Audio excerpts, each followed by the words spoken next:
Howdy folks, and welcome back to World of Tanks with the mighty Jingles. And before we get started on today's video, there is actually something that I need to announce. It's something that I should probably have said in this week's episode of Mingles with Jingles, but I'm crap, so I forgot. This weekend, Saturday and Sunday, I will be at London Super Comic Con. I'm going along in the Judge Dredd costume because I'll be meeting various different Judge Dredd artists like Henry Flint and Steve Dillon and Brian Bolland and, you know, people like that. So there will be a video on Friday. We're going up on Friday, and we're there Saturday and Sunday, but there will be no video on Saturday. Normal service will resume on Monday with Mingles with Jingles.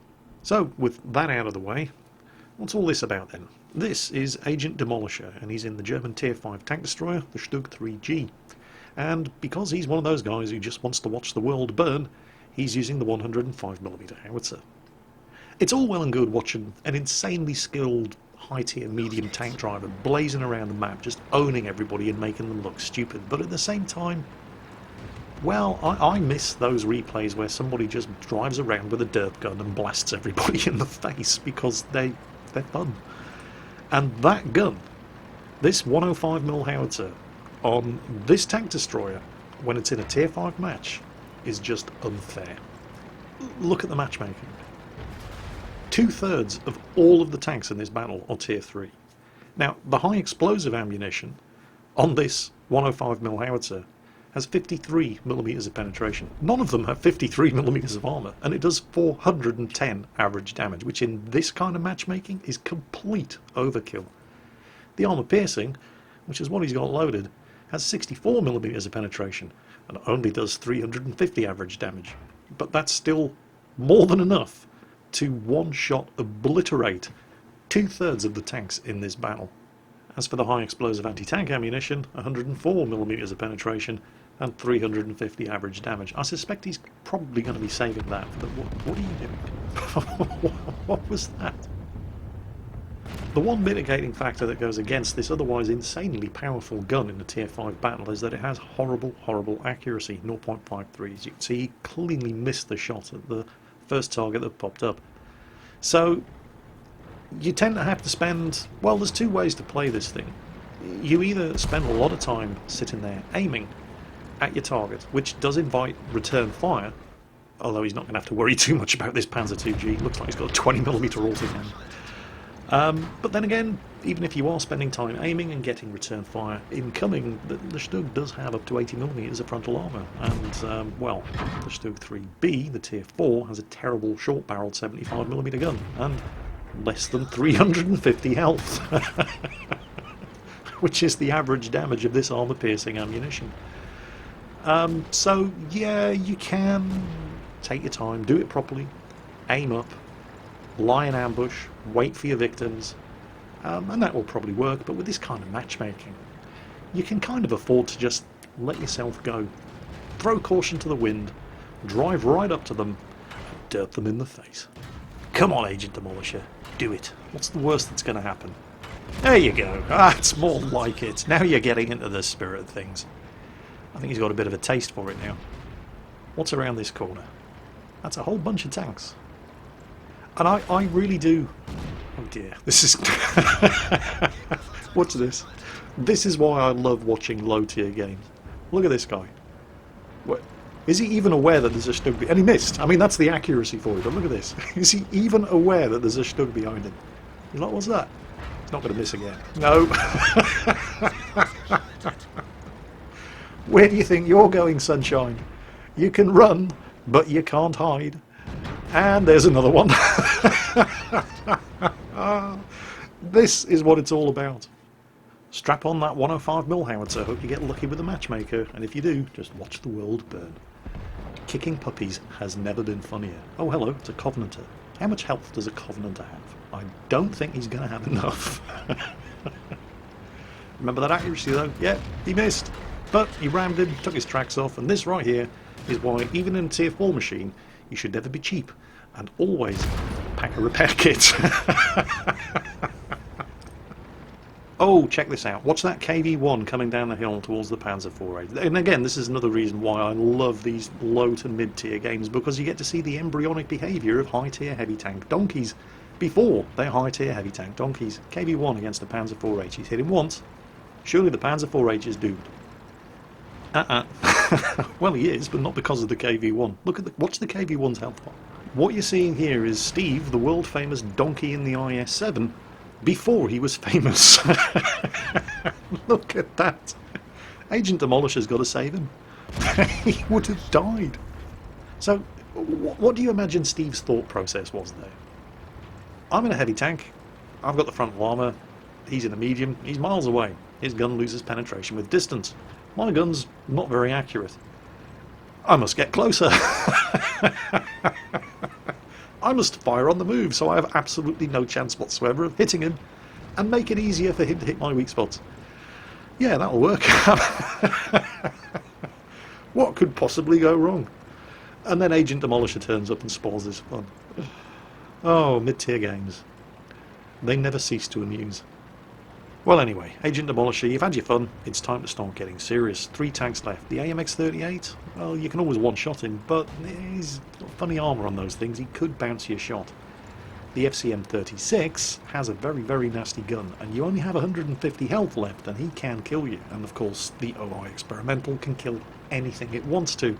And unsurprisingly, he's on 4 kills with this kind of matchmaking. Wouldn't expect a lot of help from the Steward.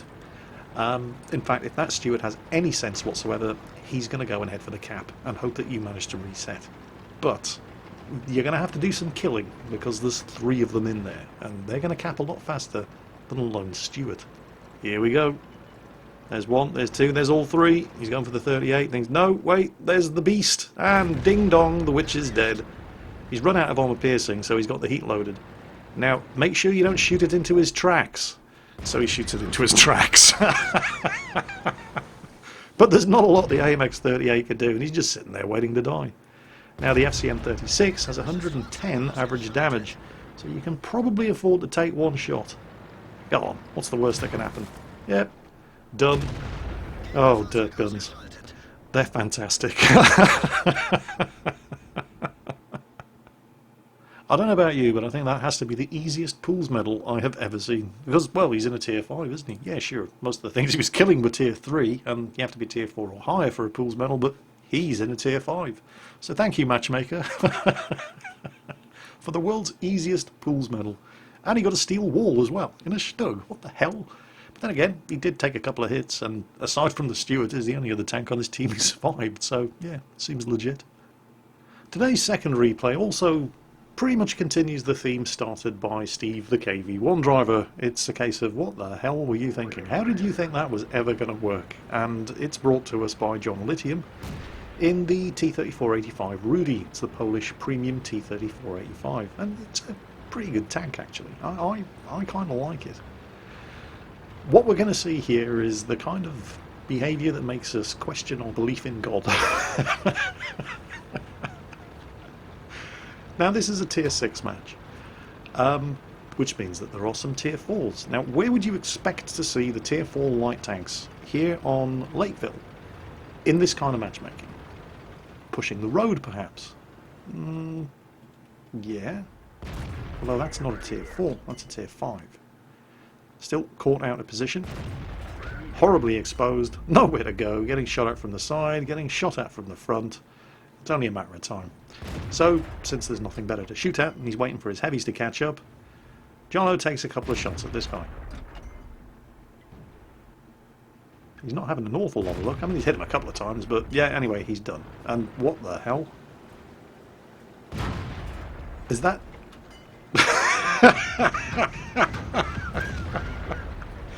What are you two doing here? You do know you're in tier 4 light tanks, don't you? I mean, and this is a tier 6 match. Why would you do this? Okay, that's a bit more like it. T-34 versus Panther. What are you talking about, Jingles? It's the VK3. No, shut up, it's a Panther. It's the Panther at tier 6, where it should have been all along. But, do you know what I'm talking about here? Why would you take a tier 4 light tank in this kind of matchmaking down here? You keep that up, it's going to be a long time before you get your first tier 5, that's all I'm going to say. What were you thinking? What did you ever think you were going to achieve? Don't worry, we're not done yet. There's plenty more of that coming. Although this time, it's from the tier 6s and the heavies. So, Jono's just going to finish off this VK3002 Panther, while paying very, very careful attention to the OI tier 6 Japanese heavy bastard around the corner. And there are 6 of them in this match. And he hasn't moved an inch. He's just sat there watching the 3002 die. But these things are, with that derp gun, they're even more powerful than the KV2.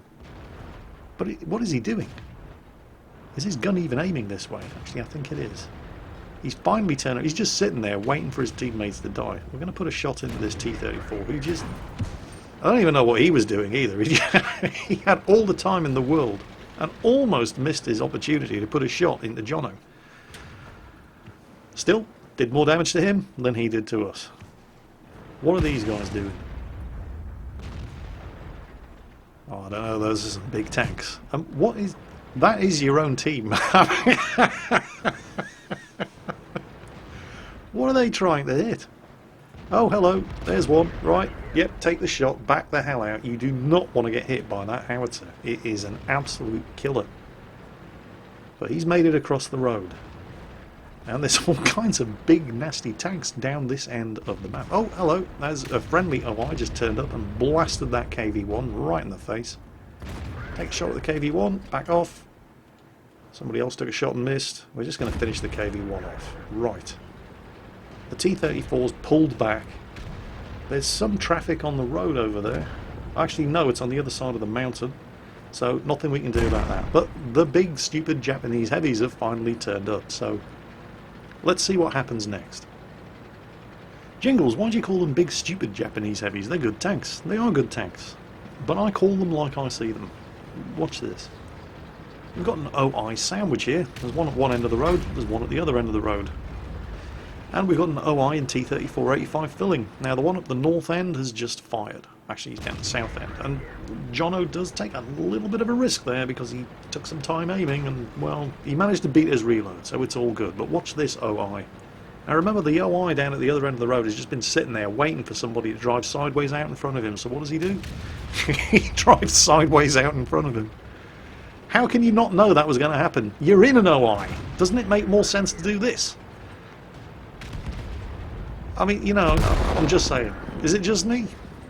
And as for that T-3485, look at the position he's in. Look at where his gun's pointing. Look at that.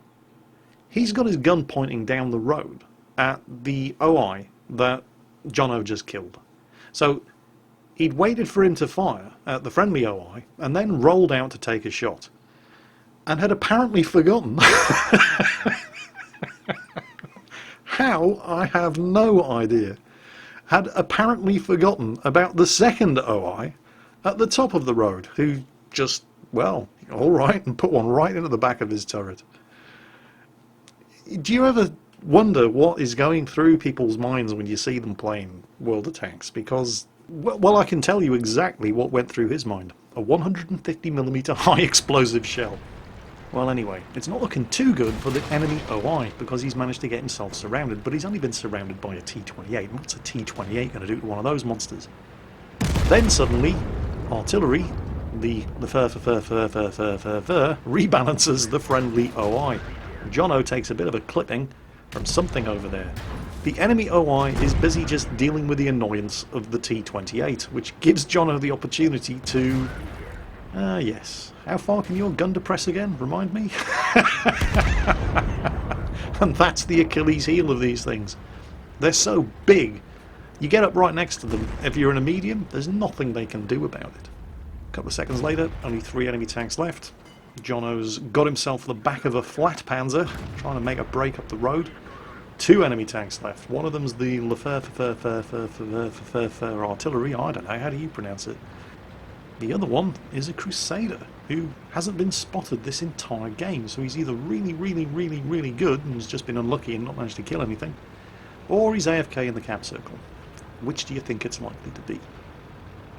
I don't know why I bother even trying to build up any kind of element of suspense when I ask these questions, because you know he's going to be an AFK the entire match. Jono takes a shot and does not want to stop because he will have spotted him for artillery, and there's the finishes off the Crusader with a ram, takes a hit from the artillery, blows his tracks off, One more shot should do it. And I don't even know where that shot went. If I were you, Jono, I would write to Wargaming and demand a refund for the price of that shot, because that should have... Well, anyway, you got it. And a Randy Walters medal. Nicely done. But have a look at the team scores. Jono, of course, had a good result. He got Ace Tanker, he got Randy Walters, he got High Caliber, he got Top Gun. But he's the only person on his team in a match where his team included 3 OIs and 2 OI experimentals, the only person on his team to do more than 1,000 damage. How is that even possible? You might be asking yourself, how the hell is it possible to be in a tank as overpowered when it's top tier as that OI and do less than 1,000 damage? And, well, if you run into the enemy OIs, as appeared to be the case, then it's almost understandable. But what's this guy's excuse? Look at this OI on the enemy team. He basically drove 500 meters, fired one shot, didn't hit anything, and then just dropped dead.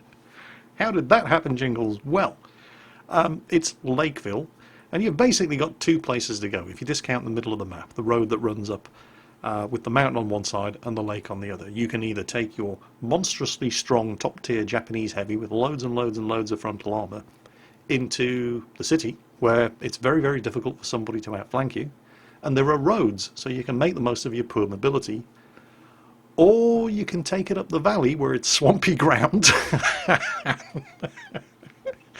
and you can probably at best do 4 kilometers per hour and just get hit over and over and over and over by artillery until you finally die. I wonder if you can guess which of those 2 choices this guy made. I think it's entirely possible that what we actually saw here, although we didn't see it happen, but I would have given money to see it happen, was Steve, the KV-1 driver from Himmelsdorf. He's gotten a bit upset with the Russian heavies. They're not quite as overpowered as everybody tells him they are. So he's binned them, and he's having a go at the Japanese heavies instead. Well, I don't know. You come up with an explanation. Anyway, that's it for today, folks. I hope you've been entertained. I know I've bust a couple of ribs laughing at these 2 replays, and I hope you've been as entertained by them as I have.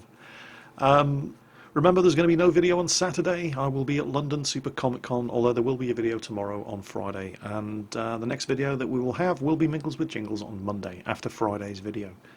That's it for today, folks. I hope you've enjoyed it, and as always, take care, and I'll catch you next time.